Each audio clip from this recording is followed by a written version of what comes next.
everybody, and thank you so much for joining in on this webinar. We're going to be talking about NIS2, the key impacts, and what your organization needs to know. But first, we're going to give a quick introduction of ourselves.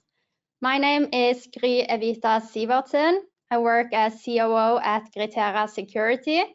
At Gritera Security, we provide advisory and consultancy services to organizations to help them with matters when it comes to information security. So a lot related to ISO 27001, as well as these upcoming regulations and directives such as NIS2, DORA, and the AI Act. I have extensive experience in information security, both from in-house and as a consultant. So I worked 6 years in-house as head of information security, leading all security initiatives, as well as getting the ISO 27001 and the ISO 27701 certification. I later went on to become a consultant, first at PwC, leading the local division in cyber, and now I'm at Gritera, helping out our customers. Yes, hello everyone. My name is Namrah Azam, and I'm thrilled to talk about NIS2 today and its impact on cybersecurity. My background includes work in digital forensics, cybersecurity, and now also at Gritera, I'm working with regulatory compliance. I've been working in the field from safeguarding critical infrastructure to teaching cybersecurity at the University of Oslo. At Gritera, I focus on helping organizations strengthening their cybersecurity strategies, with NIS2 being a key area in my work. I hope this session inspires you and gives you valuable ideas that you can apply in your own organization. So let's dive in. So what we have on the agenda today is that we're first going to give you an introduction to NIS2. Then we're going to talk a bit about the common challenges when implementing NIS2. Then we're going to head over to talking about NIS2 and ISO 27001 to look at both the differences and the similarities. Talk about the values you gain from having a good information security management system in place, why you should start now, and our approach. So we will begin by discussing a little bit about what the NIS2 directive is. So the NIS2 directive builds on NIS1, the EU's first cybersecurity legislation, and to address the growing complexity of cyber threats. It strengthens the cybersecurity and resilience of network and information systems across all member states through a more robust and comprehensive framework. NIS2 broadens its scope beyond critical sectors. We will have a look at the scope in the next slide. And it also introduces stricter requirements, stronger enforcement mechanisms, and a uniform approach to cybersecurity. And organizations had to comply with NIS2 by October this year. And to prepare, it's essential to stay informed about the requirements, perform gap analysis, and also build a strong cybersecurity foundation. NIS2 underscores the EU's commitment to enhancing cybersecurity and ensuring resilience in an increasingly digital world.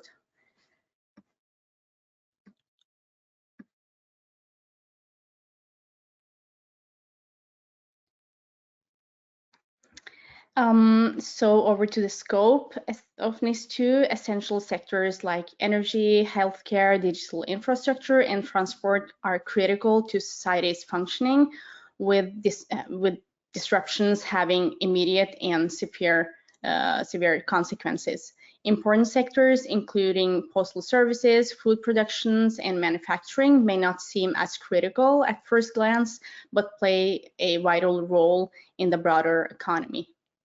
A key change is that NIS2 now applies to medium and large organizations in these sectors, and even smaller organizations must comply if their operations are critical. And I also would like to mention here that countries outside EU are indirectly affected by the NIS2 directive in several ways, particularly if they do businesses or have operational links to the EU. And one of the key impacts is supply chain dependencies. Many non-EU companies are part of the supply chain for EU-based businesses, and NIS2 emphasizes supply chain security that we will talk about a bit later. Meaning that EU companies will expect their suppliers and service providers, regardless of location, to meet similar cybersecurity standards.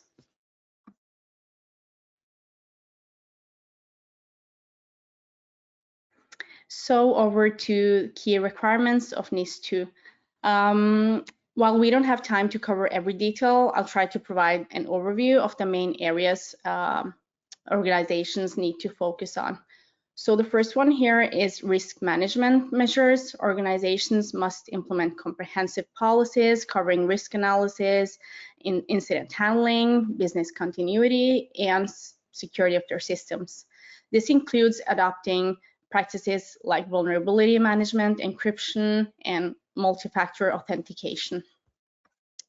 And the second one here is the directive emphasizes the need for clear roles and responsibilities within the organizations. Cybersecurity is no longer just an IT issue, it's actually a boardroom priority, with accountability reaching the senior management. NIS2 requires faster and more detailed reporting to ensure authorities can respond quickly to cyber incidents. And finally, supply chain security, sorry. This is a big game changer. Organizations now need to ensure that their vendors and suppliers are also secure. And the reasoning is pretty simple. One single weak link in your supply chain could affect your whole business operation. This means evaluating suppliers, securing those relationships, and keeping track of risks outside your own systems is crucial.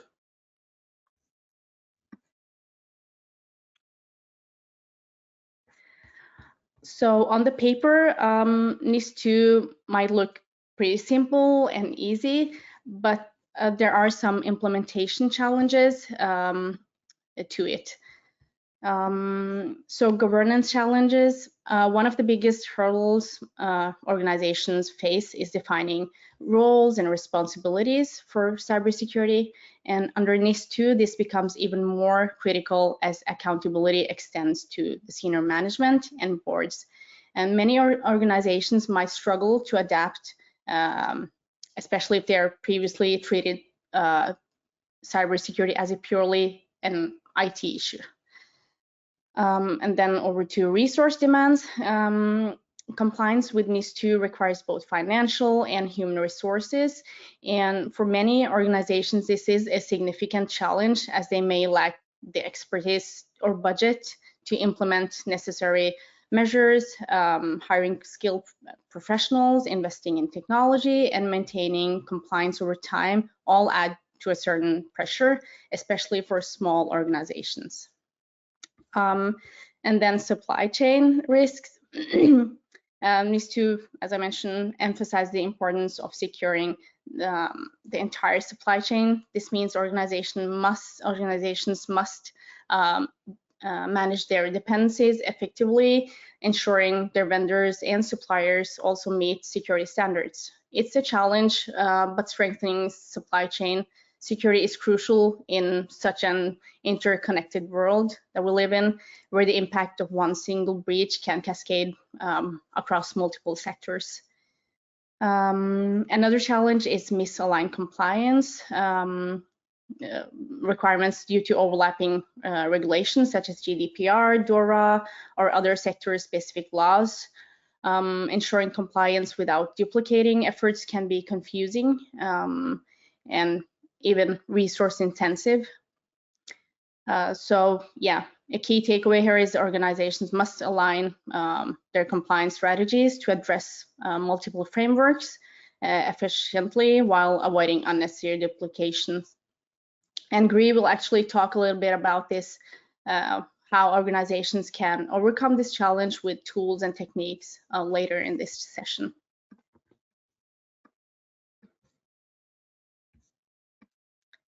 Yeah, so some steps to NIS2, a little roadmap. Achieving NIS2 compliance is not just about ticking boxes, it's a strategic process that demands a clear plan and action. And this slide outlines a roadmap that might help your organization prepare for it in a better way. So the first one here is your organization has to begin by thoroughly reviewing the NIS2 directive, understanding its scope, the requirements, and who it actually applies to, determine whether the organization is classified as an essential or an important entity under NIS2, review the Annex 1 and Annex 2 of the directive, which outline covers sectors. It is also important that your organization understand the penalties for non-compliance and reporting obligations in order to avoid surprises later.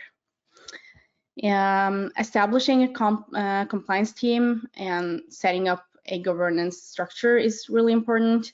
NIS2 emphasizes governance, which means cybersecurity, as I mentioned earlier, is no longer just an IT responsibility, it's an organizational effort. From your organization has to form a cross-functional team, assign clear roles and responsibilities that includes IT, legal, risk management, and senior leadership to ensure alignment across all areas.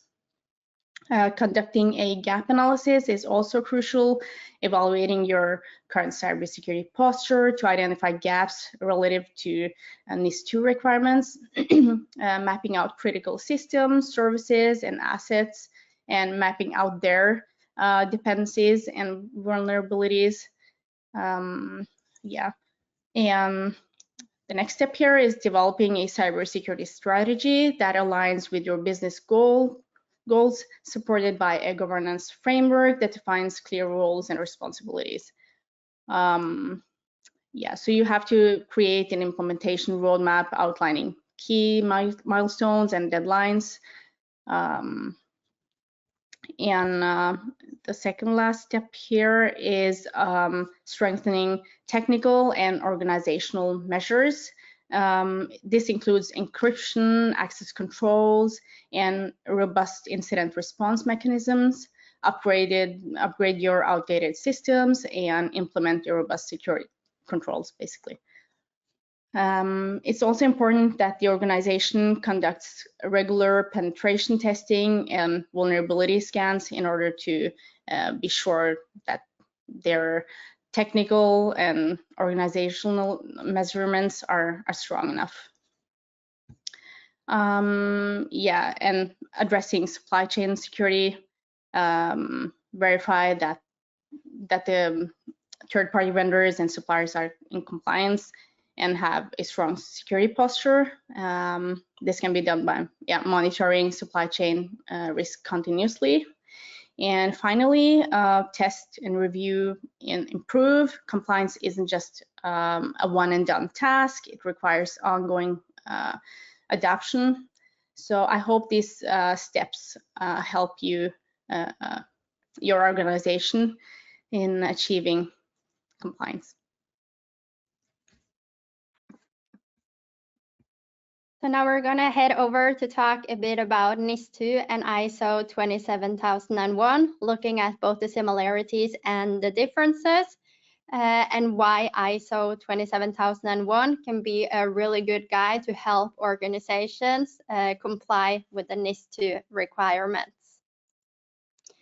So let's start by looking at the differences. First difference is when it comes to legal status.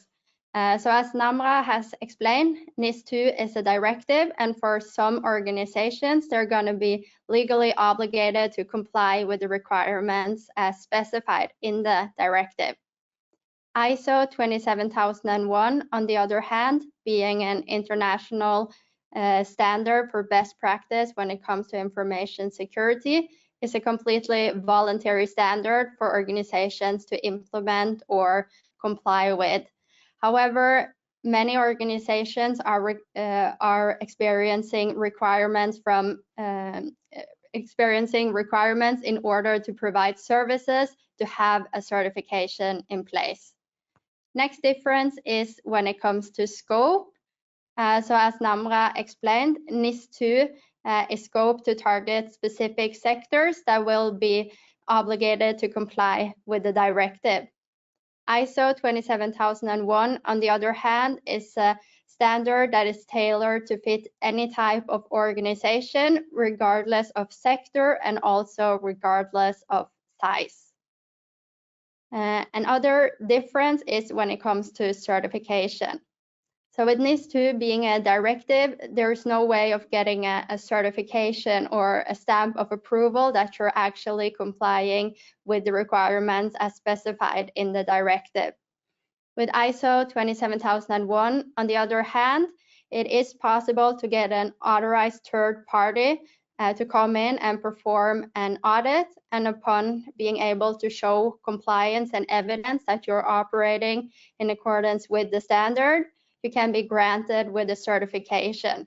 And this certification can again then be used by the organization to market and clearly show that the organization is aligned with best practices when it comes to information security. When it comes to incident reporting and risk management, there are more similarities than differences in NIS2 and ISO 27001, but there are some key differences that I'm going to mention. So first, when it comes to incident reporting, with NIS2, there are some specific requirements to also alert the authorities, the timelines you have to alert them, and the specific information and data you need to include in your reporting. ISO 27001, on the other hand, focuses more on having strong and good processes in place to ensure that you're appropriately reporting on incidents that do occur in your organization, as well as notifying the relevant authorities. When it comes to risk management, in NIS2, organizations are also obligated to assess the potential impact that the risks that they are facing, the impact that it could have on society. While with ISO 27001, it's more focused on assessing the impact that your organizational risks could have on the company assets. So let's look at some of the overall similarities between the two. So first up, both NIS2 and ISO 27001 is context-based. And this means that it's all about taking the time to really understand the context of your organization. So knowing what internal issues that you're facing, knowing the external issues and threat factors around you that could again have an effect on your organization, as well as having a clear understanding of your interested parties and stakeholders, and what types of requirements and needs they have towards you as an organization. Next similarity is that both NIS2 and ISO 27001 follows a risk-based approach. And this is about based on the context of your organization to then take the time to identify and analyze your risks. And once you know your risks and how big they are, you can then tailor your measures and controls in order to actively reduce these risks and mitigate them. A key part in both NIS2 and ISO 27001 is that they highlight the importance of continuous improvement. So as Namrah has also explained, this is not a one-time kind of job or ticking off a checklist. It's about really integrating the aspect of information security into the organization, being able to analyze what you're doing, staying aware of the ever-changing threat landscape, and continuously adapting to stay secure. And effectively, what you get when implementing ISO 27001 is a management system for information security also called an ISMS, Information Security Management System. And it can look something like presented in this image here, where we'll typically follow a plan, do, check, act cycle. So the input going into this cycle is effectively what is the context of the organization. So knowing your internal and external issues, being aware of your interested parties and their requirements. So first phase is the planning phase. So this is about taking the risk-based approach, having good methods in place to ensure that you identify your risks so you're aware of them. Next step in the do phase is to actually do something with these risks, so implement the appropriate controls to reduce them. Once that is done, it is crucial to also check what you're doing. So when you're mitigating your risks, make sure to check that the controls that you're implemented are working out as intended, and that it has the desired effect that you're aiming for. And when it's not, then you need to act on it. So add additional measures to make sure that you're continuously improving. So overall, and the aimed output of following and having a strong ISMS is that you as an organization is managing information security and privacy, you're aiming for business continuity, and you're managing your organizational risks.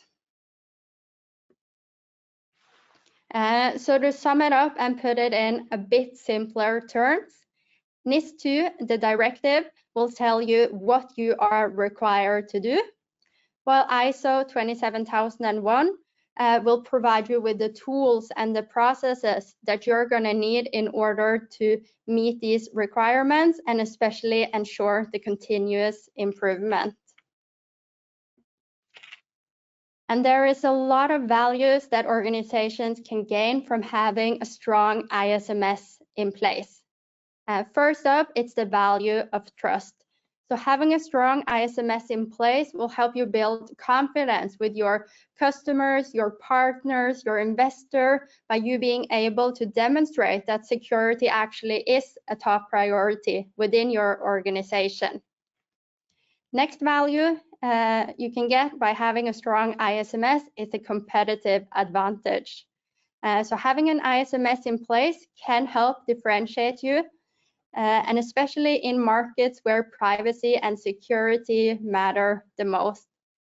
In addition, it can also help you win new deals by you being able to demonstrate and having strong evidence in place of your compliance and security. Another value is the growth opportunities. So having a good ISMS in place will help you ensure that you have strong processes in place, roles are clearly defined and documented, and you have good incident reporting plans. In addition, it will help you to be able to identify your risks and proactively reduce them. That as a result will help you optimize your operations and help you drive growth. And finally, it's the value of legal assurance. So having a strong ISMS in place will help you establish clear processes for compliance to help you minimize your legal risks and avoid getting fines. So why should you start now? First up, you're going to want to stay ahead of the deadlines. So NIS2 compliance is mandatory, so there's no point in waiting until it's too late. And this also to help you reduce the complexity of implementation. So starting up early will allow you to have a much more structured and manageable approach to implementing the requirements. And this again to help you protect your reputation. So to demonstrate leadership in cybersecurity, you should show that you're acting proactively. Yes, so this is Gritera's approach, and our method is based on the roadmap that was presented earlier and is structured around mainly these 4 key steps. And the first one here, assessing and defining goals. We start by evaluating your current cybersecurity posture and identify the gaps. And from there, we define clear compliance targets tailored to your organization. Once we understand your needs, we work with you to implement the necessary changes to align with NIS2 requirements. This could include anything from improving policies to enhancing technical controls. Cybersecurity isn't just about compliance, it's about resilience. We help you build a robust strategy that strengthen both technical and organizational measures and ensure that your defenses are ready for the evolving threats. The last step here, maintaining and improving compliance isn't just a one-time effort. We provide ongoing support to help you continuously improve and adapt as requirements and threats are evolving. And in addition to providing both advisory and consultancy services to help out organizations with these matters, we're also well aware of some good available automation tools that organizations can use to automate a bit of the process. And what's really great about these automation tools is that both these security standards, these new directives and regulations have so many similarities when it comes to both the controls and the requirements. And what these systems will have done is that they will have pre-mapped all these correlations. So then, for instance, if you've already implemented, let's say, ISO 27001, you'll be able to get a one-click gap analysis towards, for instance, NIS2. So then it will clearly show you what you have in place by what you already have and what's missing, what are the gaps that you need to focus on. So if anybody is interested in learning more about these automation tools and how they can benefit you, don't hesitate to reach out and we will be happy to provide you with more information on this. So before we move over to the Q&A session, I wanted to say a little bit about Gritera. So Gritera is a consultancy house that was founded in Oslo in 2020. We have a bit over 100 experts at Gritera and only senior advisors. So today, me and Namrah are representing Gritera Security, where we provide advisory services in information security. But Gritera as a whole has several other service areas, such as management and consulting, data analytics, testing and quality management, as well as system development. So if you have any needs in any of these areas or would like someone to discuss with, don't hesitate to reach out and we would be happy to assist you. So thank you so much, everyone. We're gonna go into the Q&A session now. On this slide, you also have the QR codes to directly access both me and Namrah's LinkedIn profile. We actively share on matters related to information and cybersecurity, so feel free to give us a follow or reach out. In addition, our emails are also added here, so don't hesitate to get in contact with us. And now we're going to move over to see if there are some questions. Okay, so I see we have received one question, and the question goes, so if an organization does have ISO 27001 certification, how much of the NIS2 requirements are magically implemented already, and what activities needs to be done? Very good question. So this is going to depend a lot on how you've implemented ISO 27001. And it's again to the point that ISO 27001 as well as NIS2 follow the context-based approach and risk-based approach.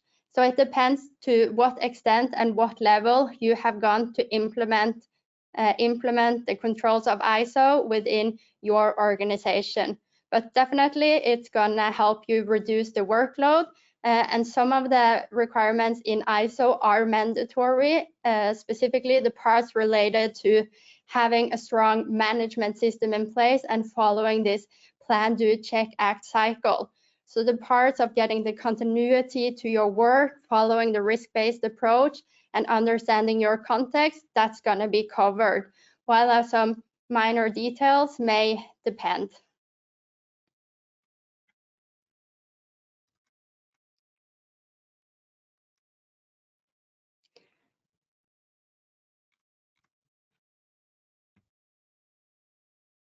There is another question here. How will you mentioned that NIS2 may also apply for small company, but is not NIS2 only applicable for organizations with more than 50 employees and revenue over euros 10 million? Well, yes, that's accurate. NIS2 primarily applies to organizations with over 50 employees or revenue over 10 million euros in turnover, but extends to smaller companies if they operate in critical sectors or are designated essential by national authorities.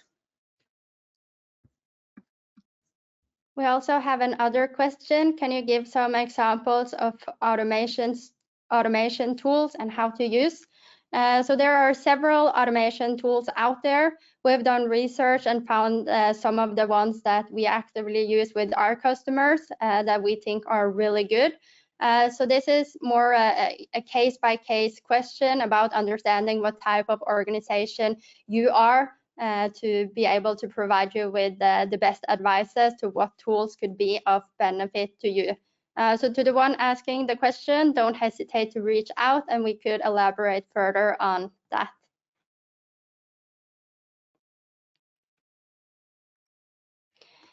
We have one more question. So how will NIS2 impact organizations operating in the Nordic region?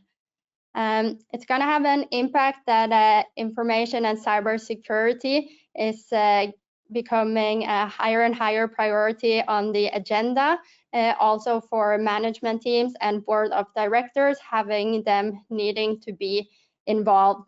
And also for organizations that are not directly affected by NIS2, all organizations providing services to these organizations are going to be required to up their game when it comes to information security.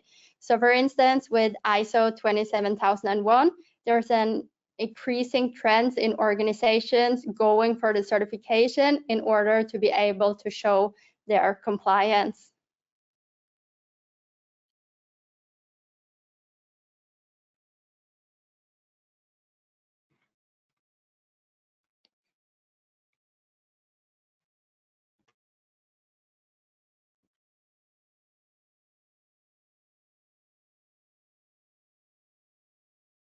So we have one more question. Which organization should a company that needs to comply with NIS2 report to when it comes to incident reporting? So this is going to depend on which country you're in and who's going to be the relevant authorities, but especially also the ones being affected by the incident.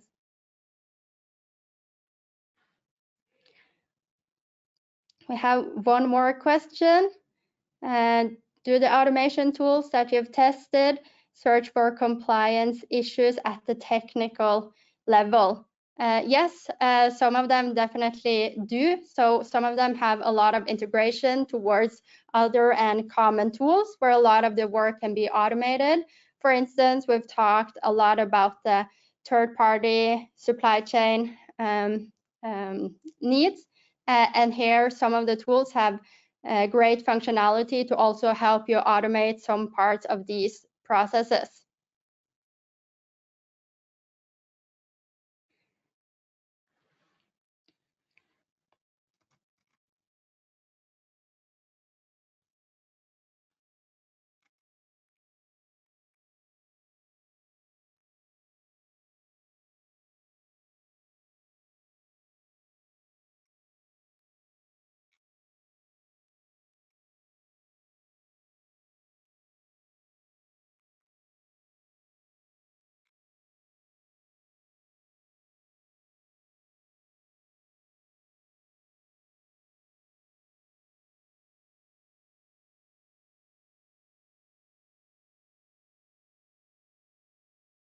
So we have another question.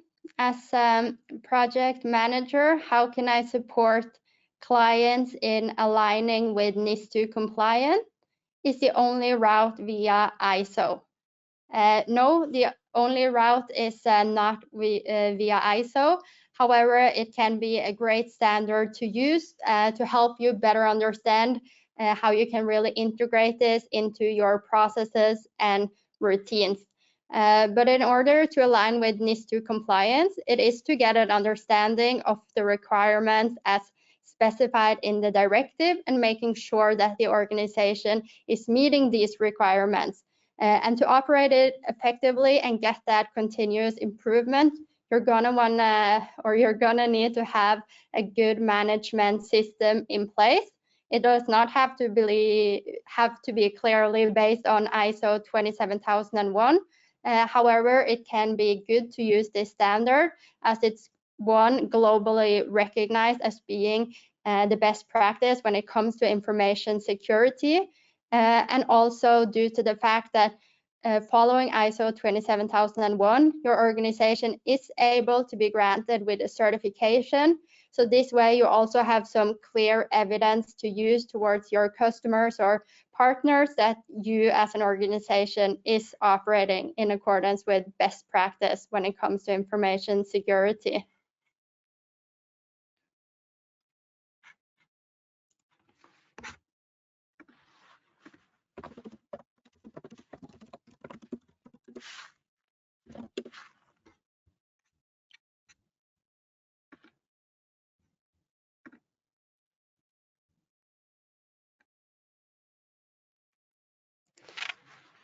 So for the final question here, what resources are available in the Nordic region to help companies comply with NIS2?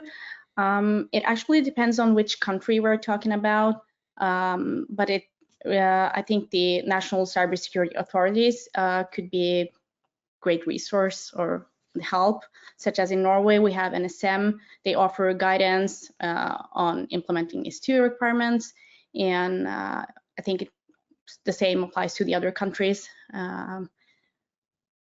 Yeah, I don't know, Gry, if you have anything more to add to that.